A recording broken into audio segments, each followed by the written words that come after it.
Assalamualaikum warahmatullahi wabarakatuh. Perkenalkan, nama saya Anissa Yudiastri dari jurusan Fisika Universitas Islam Negeri Sunan Gunung Jati Bandung. Dibuatnya video ini adalah untuk memenuhi salah satu tugas mata kuliah Sains Fisika dalam Peradaban Islam, yaitu analisis dan terjemah kitab karya Ibnu Al-Haytham. Di dalam video ini saya akan membahas tentang biografi Ibnu Al-Haytham, kontribusi ilmiah Ibnu Al-Haytham, karya dari Ibnu Al-Haytham, dan analisis kitab Fi al-Maraya al-Muharriqah bi al-Kutub. Biografi Ibnu Al-Haytham. Abu Ali Muhammad Al-Hasan bin Al-Haytham atau Ibnu Haytham lahir di Basrah tahun 965 dan meninggal di Qahirah tahun 1039 pada umur 74 tahun. Di barat, lebih dikenal dengan nama Al-Hazin, adalah seorang ilmuwan Islam yang ahli dalam bidang sains, falak, matematika, geometri, pengobatan, dan filsafat. Ia banyak pula melakukan penelitian mengenai cahaya. Beliau memulai pendidikan awalnya di Basrah sebelum dilantik menjadi pegawai pemerintah di bandar kelahirannya. Setelah beberapa lama berkhidmat dengan pihak pemerintah di sana, beliau mengambil keputusan merantau ke Ahwaz dan Baghdad. Di perantauan, beliau telah melanjutkan pengajian dan menumpukan perhatian pada penulisan. Kecintaannya kepada ilmu telah membawanya berhijrah ke Mesir. Selama di sana, beliau telah mengambil kesempatan melakukan beberapa kerja penyelidikan mengenai aliran dan saliran Sungai Nil serta menyalin buku-buku mengenai matematika dan falak. Tujuannya adalah untuk mendapatkan uang cadangan dalam menempuh perjalanan menuju Universitas Al-Azhar. Hasil usaha itu, beliau telah menjadi seorang yang amat mahir dalam bidang sains, falak, matematika, geometri, pengobatan, dan falsafah.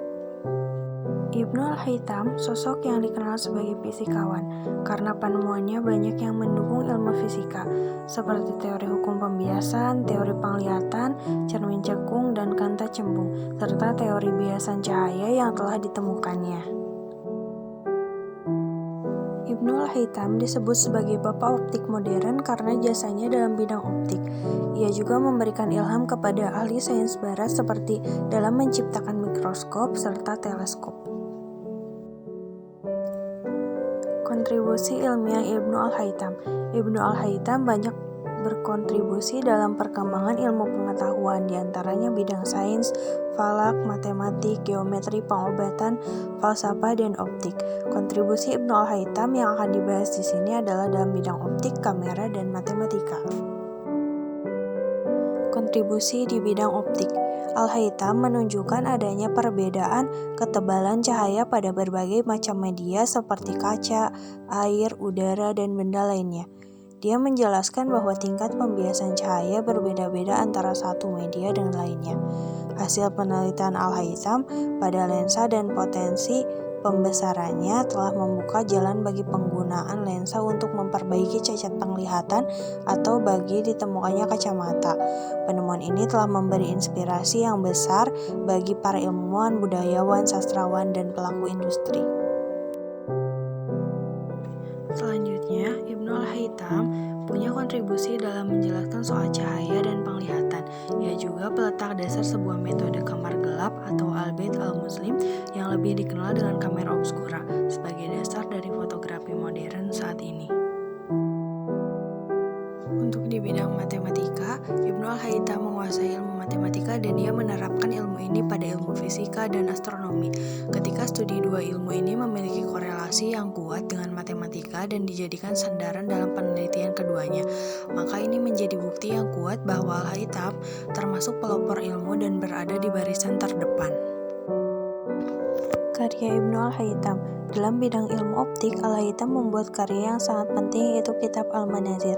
Buku ini telah diterjemahkan ke dalam bahasa Latin pada tahun 1572 dan diterbitkan di Basel, Switzerland dengan judul Thesaurus Opticus atau rujukan lengkap dalam ilmu optik atau mata. Karya lainnya seperti Risalah fi al-Ain wa al-Absar, Risalah fi al-Maraya al-Muharriqah bi ad-Dawair, Risalah fi Initab ad-Dawu, Risalah fi al-Maraya al-Muharriqah bi al-Kutub, dan kitab fi al-Halal wa Qaus Sakazah. Analisis kitab Risalah fi al-Maraya al-Muharriqah bi al-Kutub on Parabolic Burning Mirror. Dalam Karya Ibnu Al-Haytham ini membahas cermin-cermin parabolik dan juga dibahas mengenai pencerminan. Dalam kitab ini juga dibahas mengenai sudut-sudut dan perhitungan serta penyelesaian masalah dari gambar-gambar yang disajikan.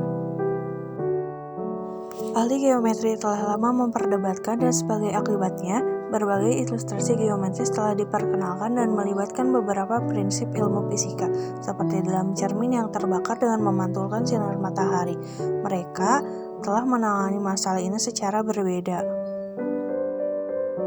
Para ilmuwan mengamati bahwa kaca bidang sederhana atau cermin memantulkan sinar dan mereka selanjutnya mengamati bahwa permukaan cermin bulat juga memantulkan sinar tetapi dipantulkan ke tempat yang berbeda sesuai dengan posisinya. Jelas bagi mereka bahwa sinar yang dipantulkan dari kaca bidang ke satu titik dipantulkan hanya dari satu titik. Sekelompok ahli geometri berpendapat bahwa jika sejumlah besar cermin disusun sedemikian rupa sehingga sinar dipantulkan dari masing-masing cermin ke satu titik tunggal. Yang lain berpikir bahwa sinar harus berkumpul di satu titik atau disebut fokus sehingga membuat kekuatan pembakaran lebih kuat.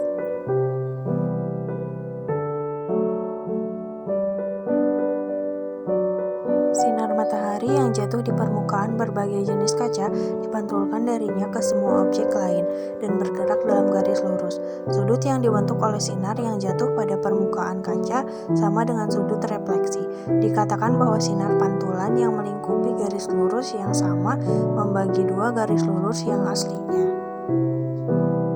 Ilmuwan memeriksa bagian berbentuk kerucut dan menemukan bahwa sinar yang dipantulkan dari berbagai sisi permukaan cakung bertemu pada satu titik atau fokus.